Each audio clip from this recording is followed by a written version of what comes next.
इस वीडियो में हम हेल्थ इंश्योरेंस से जुड़ी हुई बारीकियों को देखेंगे, जैसे कि वेटिंग पीरियड क्या होता है और वो कैसे अप्लाई होता है, प्री एग्जिस्टिंग डिसीज क्या होती है, लोडिंग क्या होता है, पोर्टिंग क्या होता है, एनसीबी के क्या प्रोविजन रहते हैं, रिस्टोरेशन बेनिफिट क्या होता है, कंज्यूमेबल्स क्या है, टॉपअप और सुपर टॉपअप क्या होते हैं।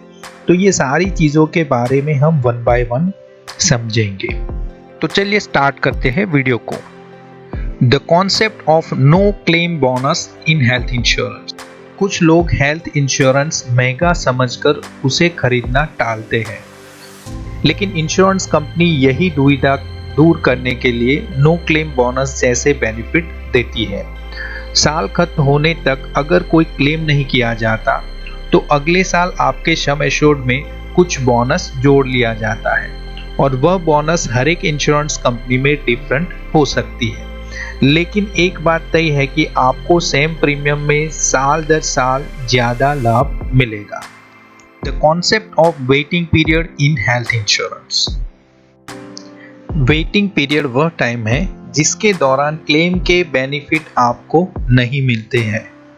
The concept of pre existing disease in health insurance. Pre existing disease वह बीमारी या बीमारियां हैं जो पॉलिसी लेने से पहले ही डिटेक्ट हुई है, और क्योंकि इससे रिस्क फैक्टर बढ़ता है तो इसके लिए पॉलिसी में प्रीमियम भी ज़्यादा चार्ज किया जाता है। अगर आपने pre existing disease health insurance लेते वक्त छुपाए हैं तो वह डिसीज को इंश्योरेंस क्लेम में सेटल नहीं किया जाएगा। The concept of restoration benefit in health insurance. Restoration benefit लेने से क्लेम करने के बाद आपका सम एश्योर्ड फिर से रिस्टोर हो जाता है। यह बेनिफिट हर एक इंश्योर्ड मेंबर को मिलता है और हर एक मेंबर मल्टीपल क्लेम भी कर सकता है। The concept of consumables in health insurance.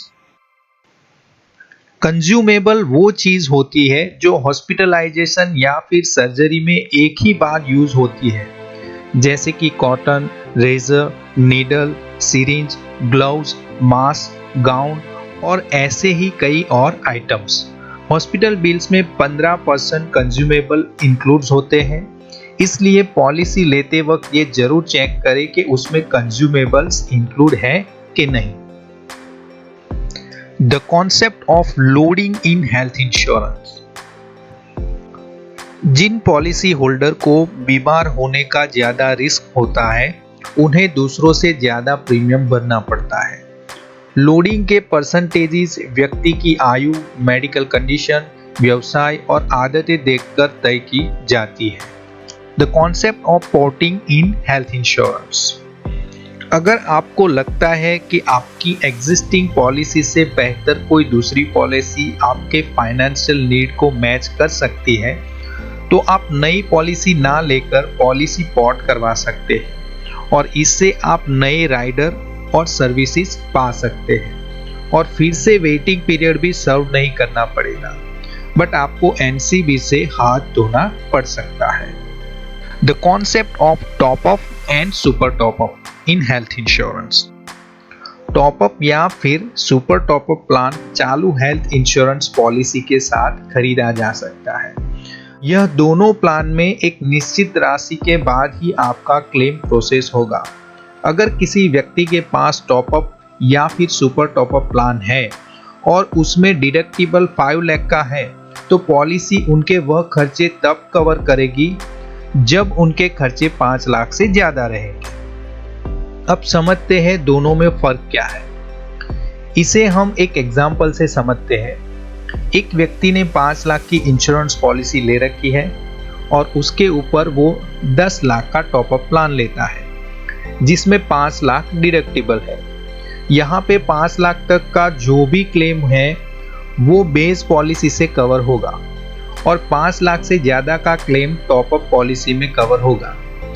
अब आप साल में 2 बार 4-4 लाख के क्लेम करोगे तो यहाँ पे आपका टॉप अप प्लान अप्लाई नहीं होगा, क्योंकि दोनों बार किए गए 4 लाख के क्लेम डिडक्टिबल 5 लाख से ज्यादा नहीं है। अगर यही केस में आपने सुपर टॉप अप कवर ले रखा है तो दोनों 4 लाख के क्लेम को जोड़ के 8 लाख देखा जाएगा और वहां पे आपका सुपर टॉपअप प्लान अप्लाई होगा, क्योंकि टोटल वैल्यू डिडक्टिबल 5 लाख से ज्यादा है। अगर हम रिन्यूअल के वक्त सम एश्योर्ड बढ़ाते हैं तो क्या कोई वेटिंग पीरियड अप्लाई होता है? इस क्वेश्चन को हम एक एग्जाम्पल से समझते हैं। रवि के पास एक हेल्थ इंश्योरेंस था जिसका वेटिंग पीरियड खत्म हो चुका था।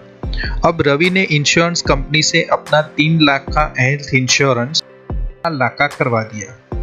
रिन्यूअल के 1 हफ्ते बाद ही रवि को हॉस्पिटलाइज किया गया जिसका बिल 5 लाख आया, लेकिन रवि को कोई चिंता नहीं थी क्योंकि उसने ऑलरेडी सम एश्योर्ड बढ़ा के रखा था। लेकिन जब उसे पता चला कि उसको अभी भी 2 लाख खुद से पे करना पड़ेगा तो वो काफी चौंक गया, क्योंकि उसने ऑलरेडी अपना सम एश्योर्ड बढ़वा लिया था। दोस्तों, IRDA के मुताबिक अगर आप अपनी पॉलिसी में सम एश्योर्ड बढ़ाते हो तो वह बढ़े हुए अमाउंट पे भी वेटिंग पीरियड दोबारा अप्लाई होगा। मतलब वह बढ़ाया हुआ सम एश्योर्ड क्लेम करने के लिए आपको उसके लिए वेटिंग पीरियड भी खत्म करना होगा। दोस्तों, मैं उम्मीद करता हूं कि हेल्थ इंश्योरेंस की बारीकियों को समझने के लिए ये वीडियो आपको काफ़ी यूजफुल रहा होगा और यही नॉलेज आप अपने फैमिली और फ्रेंड्स को भी शेयर करोगे। तो बिना टाइम गवाए हुए प्लीज़ वीडियो को शेयर करें और लाइक जरूर करें और सब्सक्राइब का बटन दबाना ना भूलें और उसके साइड में दी गई हुई घंटी जरूर दबाएं। मैं हूं Ravi Parmar, signing off. Thank you very much.